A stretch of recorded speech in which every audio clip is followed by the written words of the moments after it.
Yeah, last time you asked me on, I had actually just finished writing an affidavit where I said, you know what, I did this investigation in Florida when I was there in 2015, 2016, and NSA had started up my harassment yet again. And so I had investigated and found out to my satisfaction that the Fusion Center was absolutely, totally involved and that they were the center of all of the stalking harassment in my case.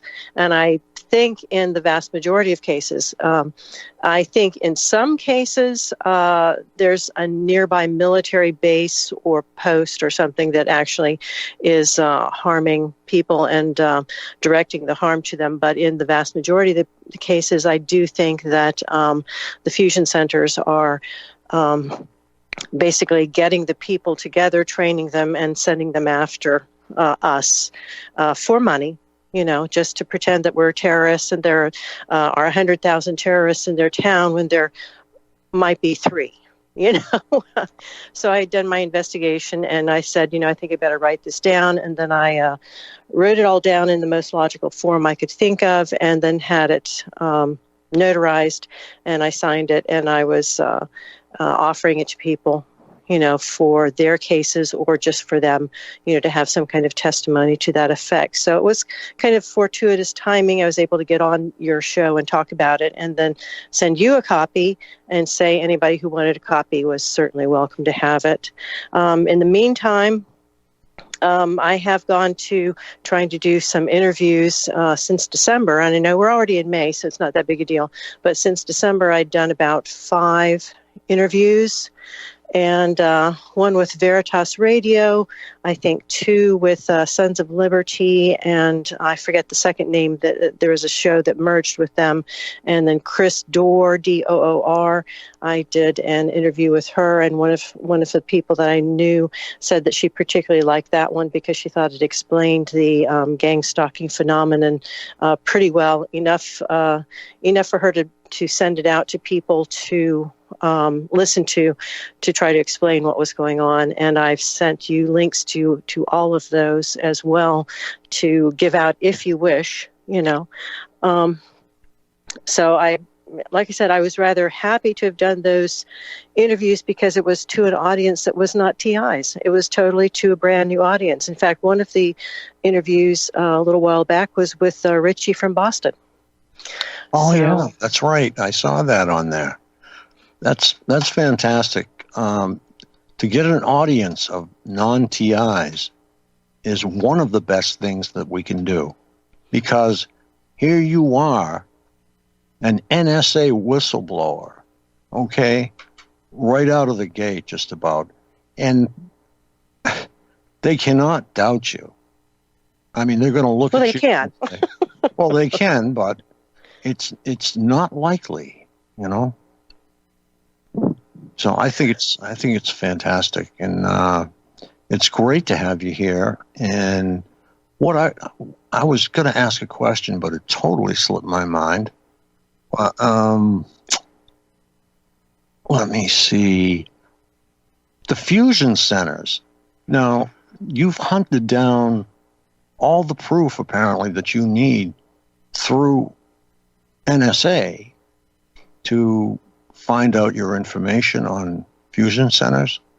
Actually, no, I didn't go through NSA. What I did in Florida, NSA had used their own people going from about 2005 or 6 into 2009 to stalk and harass me because they wanted to fire me to keep me quiet about a honeypot operation that was going on at NSA. And they had stolen my credit for my work and stolen a double promotion meant for me to promote the woman who was sleeping her way through the Weapons of Space Directorate. And I'd found out and started asking questions. So they were desperate to get me the heck out of there, because they didn't want anyone to listen to me.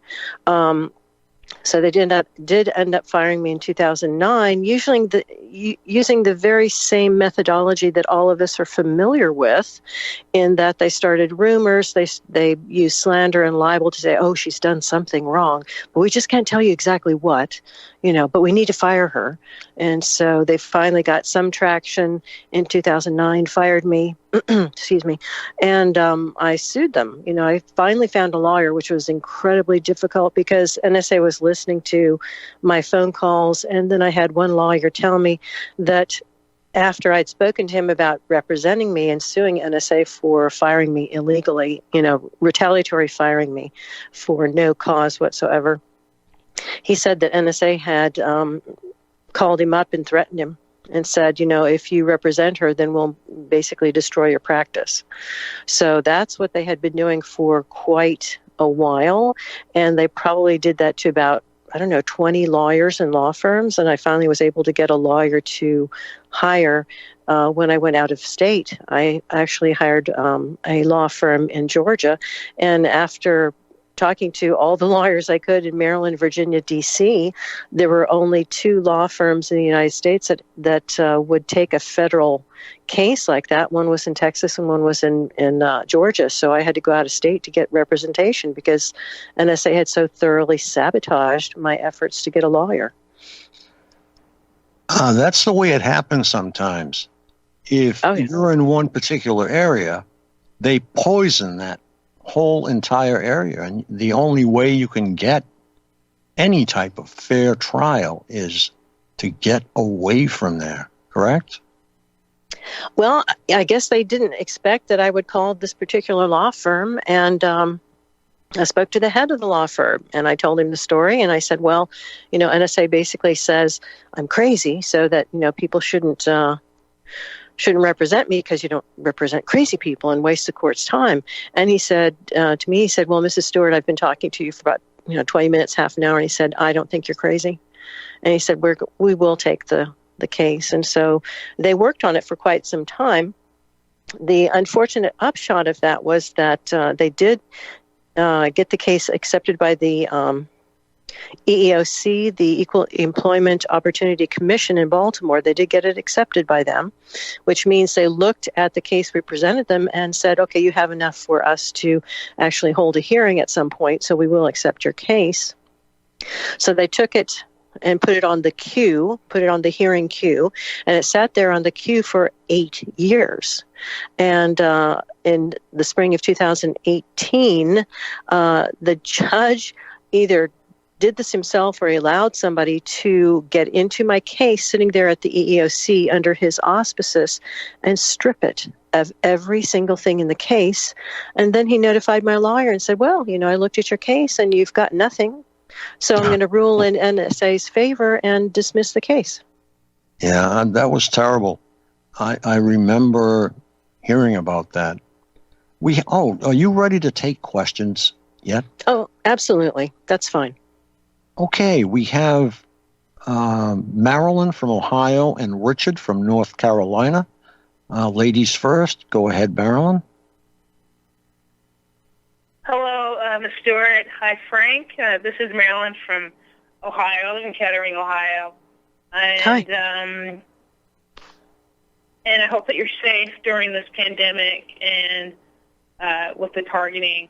I wanted to ask you, do you think that low IQ has anything to do with the people who are choosing to be predatory stalkers and hive mind R&M stalking? And I'm wondering if these people might be slightly off intellectually to kind of just stalk us for years and focus so much of their own personal life on one individual in such a global way. So what do you guys think about IQ and the perpetrators? I think they're okay. Go ahead, Karen. I'll put my 2 cents in, I guess. I think their IQs are rather on the low side. It's opinion. Go ahead. I was going to say that from the people, in Florida, when they started stalking and harassing me, at NSA in 2009, of course, it would have been the NSA security goons, is what I call them. And of course, using that term tells you right there what I thought of their IQ. But the civilians that they involved in 2015, 16, and beyond, I thought were rather dull-witted, a lot of them. Naive, dull-witted, criminally bent people who are sociopathic in that they're not